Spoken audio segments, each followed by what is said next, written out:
Hello, hello, hello, ladies and gentlemen. My name is Jackson Black, and you are lucky. Welcome to have on my show tonight the King of Scotland Strong Style, Mr. Lord Murphy Costigan. Luck is such an apropos word, Jackson. I like that title you got there. Nice piece of hardware. All right. Oh, upside down. SPCW America's champion. The new SPCW America's champion. Who had that title before? Wasn't it The Thrillbilly Silas May. Yes, it was. No one could survive the thrill ride. Well, here I sit with this title. Now SPCW has an America's champion they can look up to and be proud of. A champion with real class. You heard it here, ladies and gentlemen. He's got the class. He's got the accent. He's got the goods to represent that title well. All right, brother. Let's just jump into it. What got you into loving professional wrestling? Well, I believe it's the same thing that got the rest of us into it. We saw it on television as children. We fell in love with it, and we decided to pursue it. That's what happened to me, and here I sit. I love it. So let's go through. Where did you get your training? Who trained you? Well, I actually had a mess of trainers when I first started. I was trained by a couple of East Tennessee guys at first. Then I moved on to some others that taught me the ropes and showed me how things were. It's just been a whole mess of people. There's too many people to name. As much as I do not like this person now, and we've got some personal issues, someone that I can't say that has taught me a lot, especially in the last few years, is the King of Kingsport himself, Mr. Bo James. He's taught me a bunch. Several other veterans have had a hand in teaching me, and of course, you always learn from the people you're in the ring with, especially when you're beating them. I can agree to that. So what would be your best advice to somebody, brand new, green, looking to break into wrestling? What would be your advice for them? Get around the right people to teach you the correct way and the way this business is supposed to be, because there's a lot of people that will teach you the wrong way, and that's where you get yourself messed up. Get around the right people. They'll teach you the right way. Learn how to do this correctly. I agree. I'm sure you can agree with me with that. I can. I heard sad news about the JPWA recently. I don't wish to speak about it at the moment, but yeah. We'll talk about it after the air. Yeah, for sure. So what has been your favorite match that you've had in ring in your career so far? Any match where I'm winning, brother. Any match where I'm winning championships. That's all that matters to me. A lot of people can go on social media, slap themselves on the back. Hey, brother, that was such a banger. You're not going to hear that from Murphy Costigan. I beat that fella. I won a title. It's mine, and that's all that matters. Winning matches, winning money, winning championships, and getting my name out there is the only thing that matters to me. Those are my favorite matches. Although, if you're looking for a name, I will say the person that I have wrestled probably more times than anybody else, especially in the past couple of years, is sensational Wayne Atkins. Myself and Wayne Atkins cannot stand one another. It's hard for us to be in the same room without coming to punches, but I can honestly say he's someone who has pushed me to the limit on more than one occasion. Wayne Moxley is another one. I'm going to be wrestling him this coming Sunday in Kingsport, Tennessee. He's coming after another championship I hold, a championship I do not have with me at present, the Southern States Wrestling Heavyweight Championship. I won that title about a month ago, and he's decided he's going to step up and see if he can go another round. Well, I hate to break it to him, it's not going to happen. Oh, the dreams will turn into nightmares, Mr. Moxie. Dreams are for children. It's time to wake up. I love it. So if you were to give your top, okay, let's not do that one first. Let's do, who did you look up to craft your style of professional wrestling? Well, I've said it multiple times on social media. For those who haven't seen it, I've been of the opinion, especially in the past couple of years, the best wrestling comes from Europe. The best wrestling comes from the UK, Germany, places like that. I look up to the pioneers of this business, the legends such as Billy Robinson, Karl Gotch, George Hackenschmidt. It's a little difficult to find footage of some of those fellas where it was so long ago, but if you can, I strongly advise you to do it. You'll see what this business was built upon, the foundation. More so in the modern times, people like William Regal, Fit Finlay, Dave Taylor, Marty Jones, some UK names that might not be as well known to the American fan base. And if you don't know these names, well, you're a fool in a balloon. You need to look them up. Marty Jones, wrestler by the name of Terry Roach, Mark Rollerball Rocco, so on and so forth. American style wrestlers, obviously, based in Tennessee as we are. there's such great wrestling history here. You know, Bobby Eaton, Dennis Condrey, the Midnight Express, my all-time favorite tag team personally. You know, Tully Blanchard, Arn Anderson, so many names. My style itself is more of a UK style wrestling, more technical based, you know, more aggressive. So in that regard, I would have to say the top three: William Regal, Marty Jones, Billy Robinson. Okay, that's good stuff. Okay, so we're gonna do I like to do this one. You gave me three right there, so we're gonna do a top five, like a Mount Rushmore plus one. Who would you put on your Mount Rushmore plus one? Well, when you talk about Mount Rushmore, that's very difficult because it all depends on the type of wrestling that you think is the best. So there's thousands of Mount Rushmores. For me, if you have to put someone on the Mount Rushmore, for me personally, William Regal has to be on there. So does Fit Finlay. Billy Robinson, because he was a true pioneer in bringing the UK style to the US. Oh, let's see. This is a tough one. I feel like you can't mention the Mount Rushmore without mentioning Ric Flair, simply just because of how iconic he was for our business. And you put me on the spot here, mate. For the final, Harley Race. Harley Race stood up for the ideals that this business used to hold, the code of honor, you know, the respect of the wrestling business, and people that upheld those standards, enforced them, and respected them will always have my utmost admiration and respect.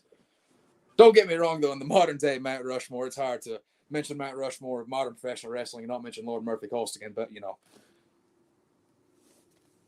I like it. I like the answer. I do like that. So what would you say okay, let's go. I like this one too. I don't know how let's go. What was it like?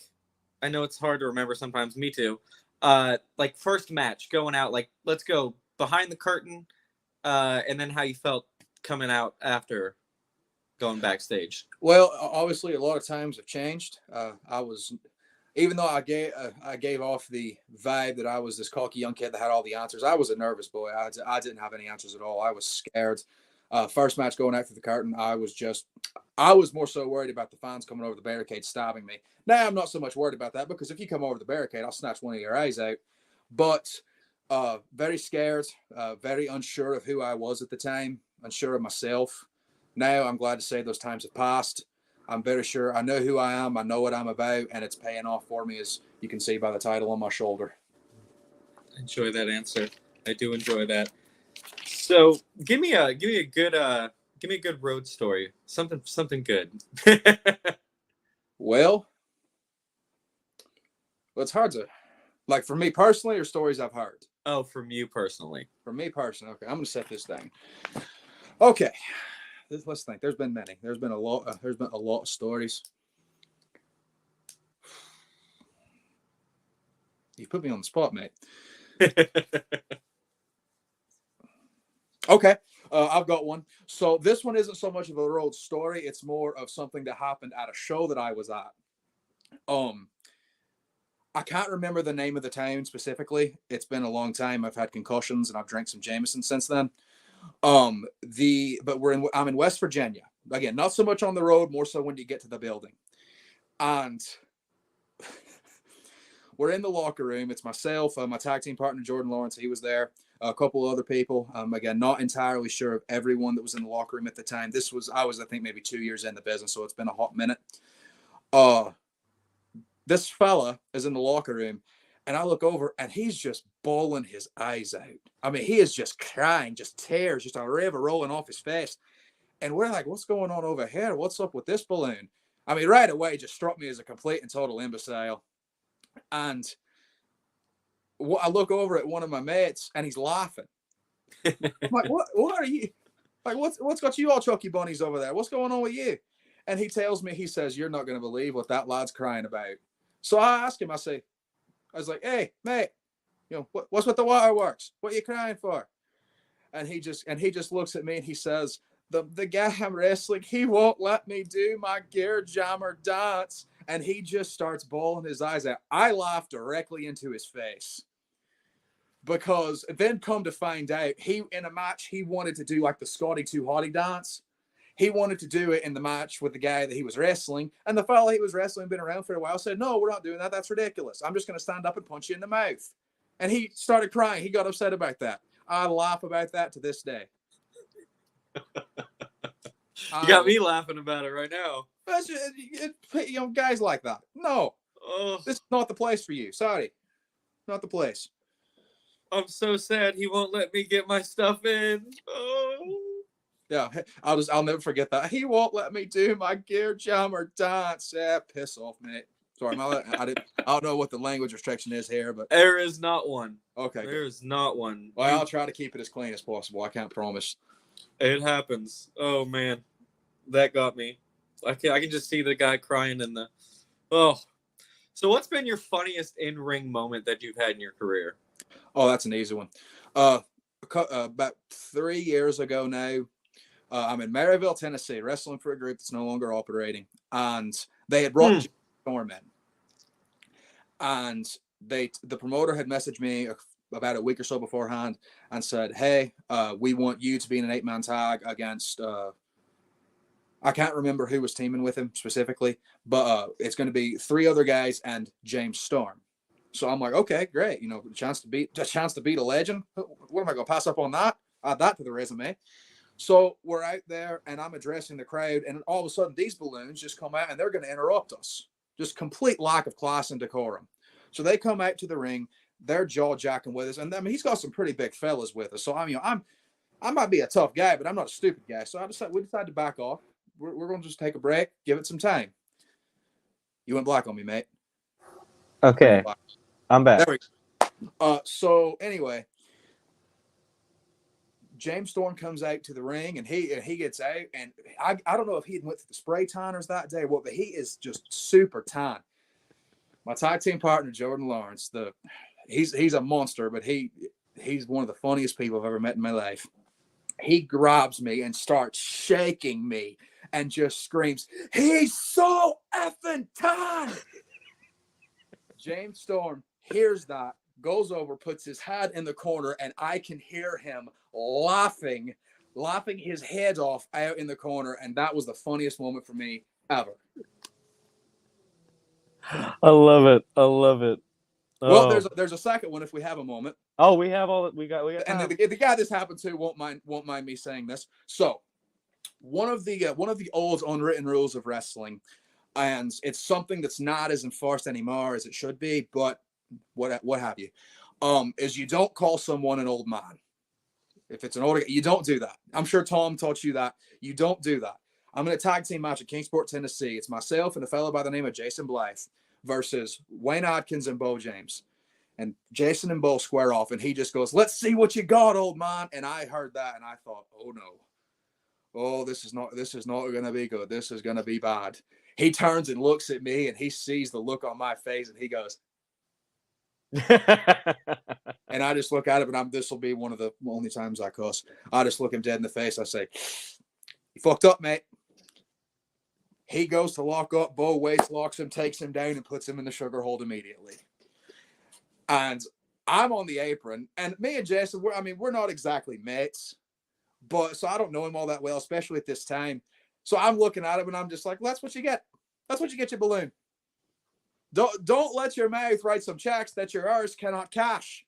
And that's exactly what happened. So I laughed at that. I still laugh at that. It's funny. He laughs about it now. He learned a lesson that day. We got in the back. I told him, I said, you should have done that. And he goes, no, I shouldn't have. And I learned. Never do it again. Oh, yeah. You don't want to take away. You don't want to take away. It's if they beat you, you just got beat by an old man. And if you beat them, you only beat an old man.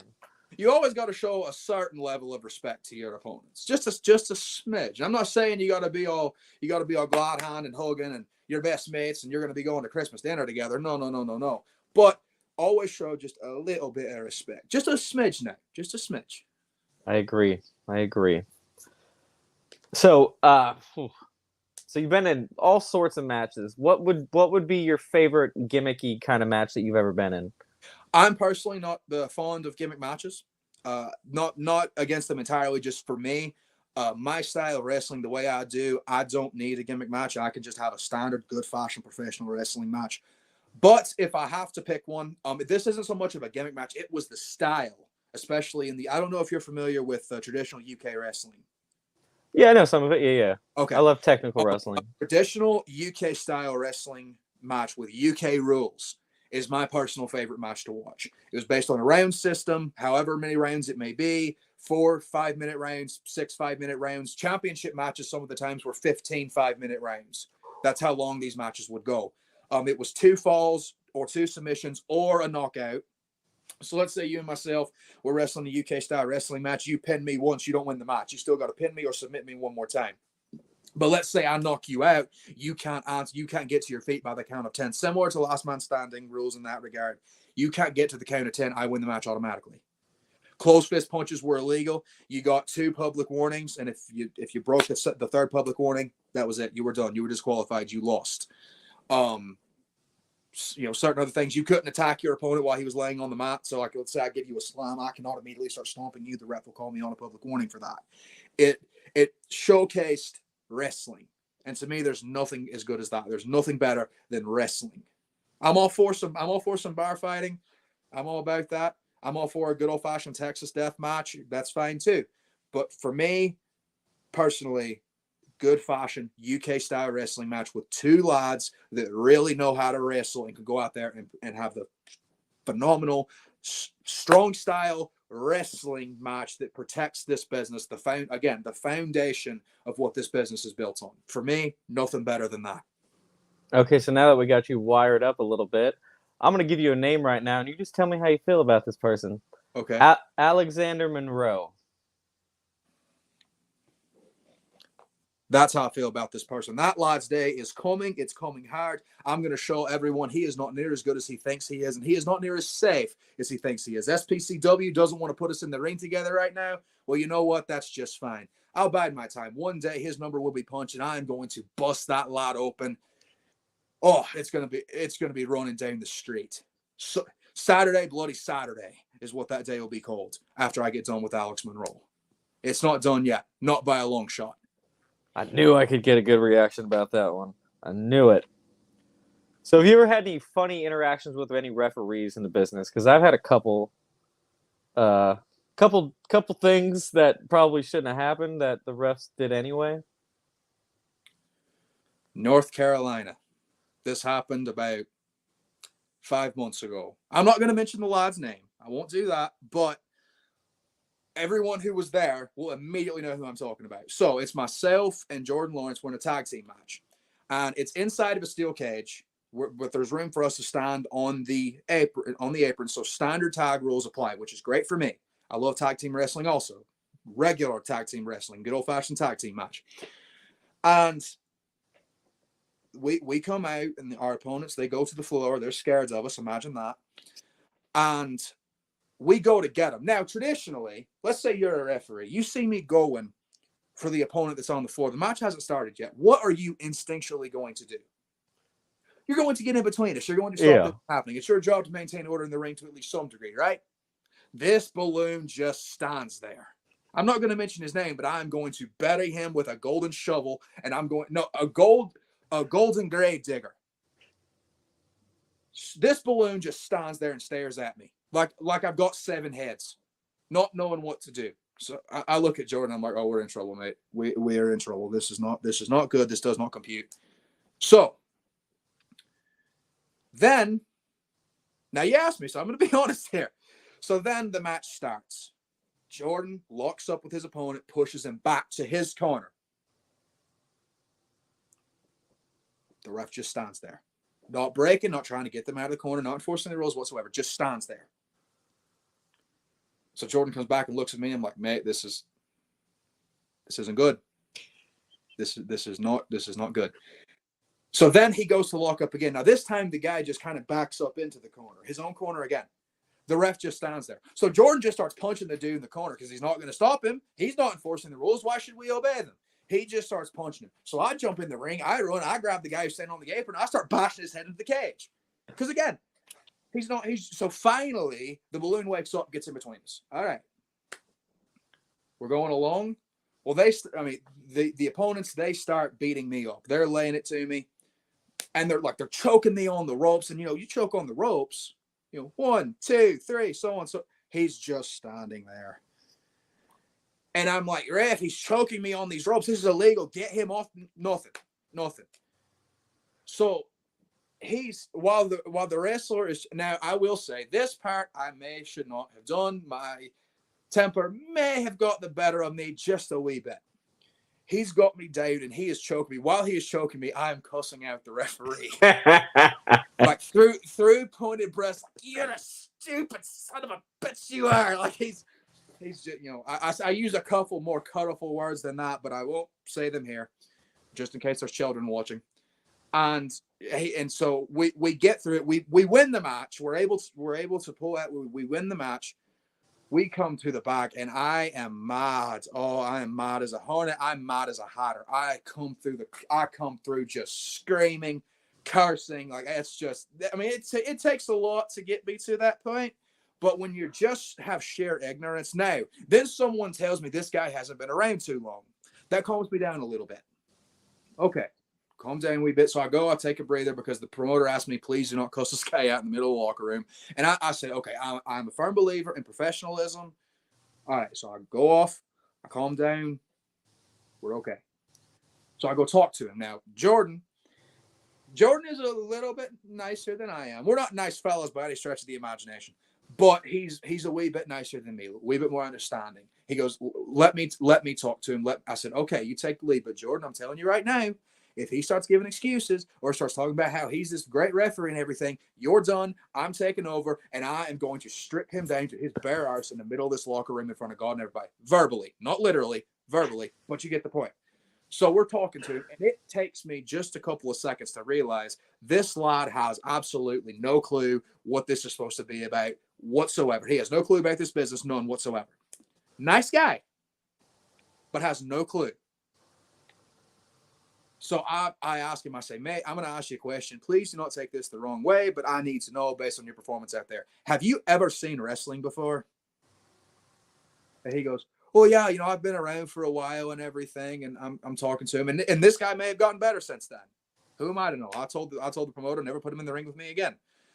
So I asked him, I said, man, how long you been doing this? Because they told me, the other referees, other people, they were like, he's not been around too long.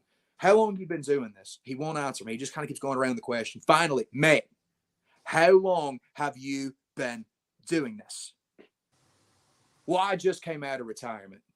That told me everything I needed to know. I shook his hand. I walked away. That was that. I went to the promoter. I said, look, never put him in the ring with me again, ever. Ever. Keep him out of my matches because it will not be as nice the second time.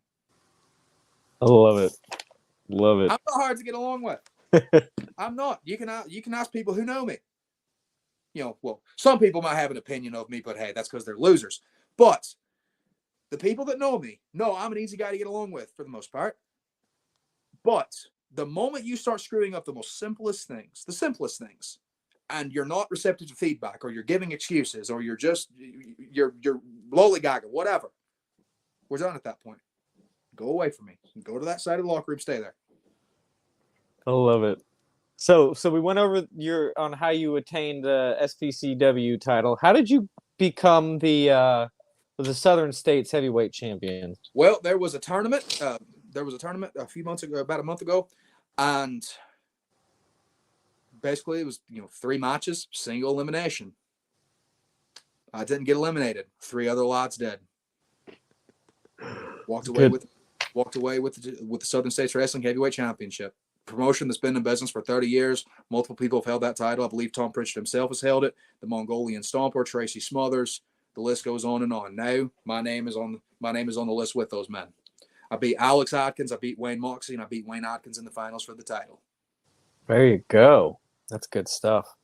So I like this one too. If you could go toe to toe any time period, say we had a time machine, you can go toe to toe with anybody in the history of professional wrestling. Who would be your guy? William Regal. Oh, so good. So good. WCW William Regal. Okay. Not man's man and then William Regal's great wherever he's at. It doesn't matter. That lad knows this business. He is I think he's the best wrestler there's ever been, not just wrestling, but also with everything he's done, also his mindset towards the business. I agree with it. And I again, just to me, the best wrestler this business has ever had. WCW USA specifically, because that's where I thought he had his best matches that we were able to see on television. Now, there is a ton of matches that he had in the UK and throughout Europe before he got to WCW in America. And those were tremendous matches also. There's a match between him and Dave Taylor in Germany that is absolutely fantastic. Just a belter of a match. Look it up if you get the chance. It's amazing. But WCW William Regal, I feel that we would leather each other pretty good. It'd be a very hard hitting match. I love it. I just watched a little interview that he gave, and he was talking about how he had his run up into AEW and how it was going. And he goes, I just want to be talent. And he goes, and then I get near a ring and I did what I do for 20 years. I get there at 10 o'clock in the morning and I'm in the ring until the show starts, and whoever wants to come train, comes train. If they don't want to train, fine with me. And not training with William Regal, that is a missed opportunity. No judgment from me. Those lads, you can't say whatever your opinions of anyone on television is right now. They are there for a reason. But for me personally, that is a missed opportunity if you did not get in the ring with William Regal, because that mind has so much knowledge. He has forgotten more things about this business that any of us will ever learn. 100% agree. He's in my top 6 because I like a lot of the Zack Sabre Juniors and stuff like that nowadays. Zack Sabre Jr. is a good one. Oh, that's my guy. That is my guy. So we did the okay. So if you have the chance, I like this one. Everybody says WWE, and I hate it. If you got, like, say you're offered the contract, are you going for money, or are you going for the amount of talent that you'll get a chance to go against? Combination of the two. Okay. Combination of two. So whoever's going to pay me the most money and whoever I feel I can prove myself most against, whoever I can test my mettle against, that's who I'm going to go with. Okay. Yeah. And I'm not picky about who it is. Someone wants to give me a call, that's fine. But just know when you call Lord Murphy Costigan, your entire roster is in danger. It's here to break bones, ladies and gentlemen. Break bones. Love it. Apply pressure till you hear cartilage snapping or they're shaking their pants. So what do you hope to accomplish within the next, like, let's go 5 years? Where do you see yourself in the next 5 years? As many places as I can get to. I'm not one of these people that says, I'm going to be signed this and that, because no, I'm not in the business for that. Don't get me wrong. It'd be nice. It'd be very nice. But that's not what I'm in the business for. I'm in this business because I love this business, regardless of where I'm at. Whether I'm in Madison Square Garden in New York City in front of however many thousand people, or I'm in Knoxville, Tennessee, wrestling in front of a few hundred. I'm doing my craft. I'm doing what I know how to do. I'm winning championships. I'm winning matches. I'm establishing my name and my lineage. I want people to remember my name for years to come, and I will do everything in my power to make that happen. By hook or by crook, Murphy Costigan, Lord Murphy Costigan, will go down as remembered as one of the top names of professional wrestling, whether that's on the local level, whether that's on a national or global level. It does not matter. My name will be etched in the record books of this business. I love it. So if say the in-ring career goes away, are you still going to stay in the professional wrestling business? Are you going to maybe switch to a managerial or a backstage or commentating? Or you never know what can happen. Again, wherever my future takes me is where I will be.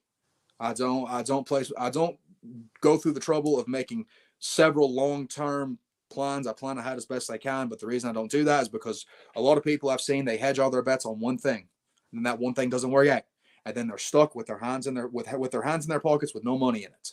So, I heard this once: a foolish man wears his heart on his sleeve.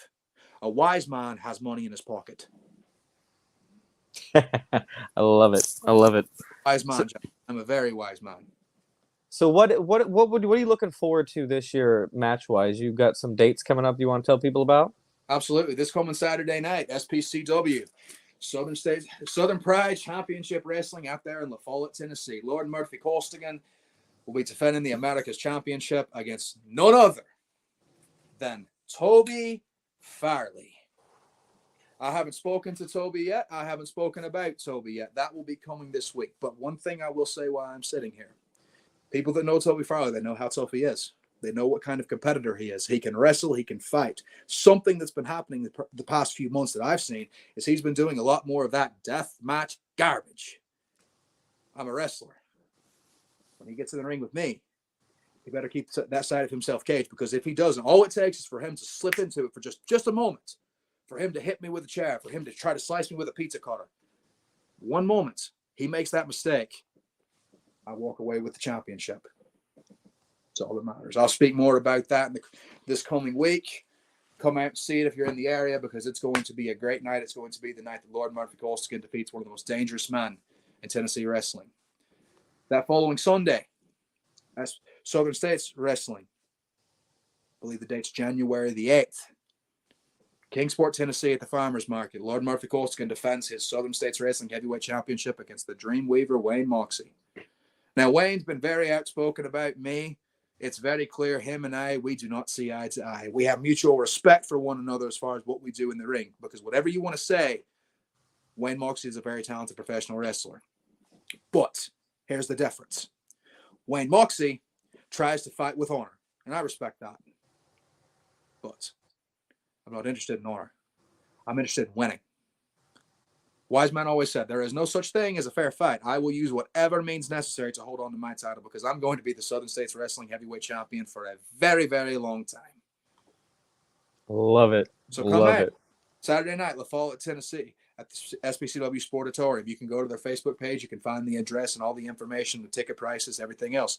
That Sunday, January the 8th, SSW at the Farmers Market in Kingsport, Tennessee. Same thing. You can go to the Southern States Wrestling Facebook page. You can find all the information, ticket prices, address, start time, etc., etc. Come out to both events. They're both going to be amazing. Mostly because I'm on the cards. I love it. Let's give everybody some social media so they can keep up with you. Okay, well, you can find me on Facebook at Murphy Costigan. You can find me on Instagram at lord.costigan, all lowercase. And you can find me on Twitter at Murphy Costigan.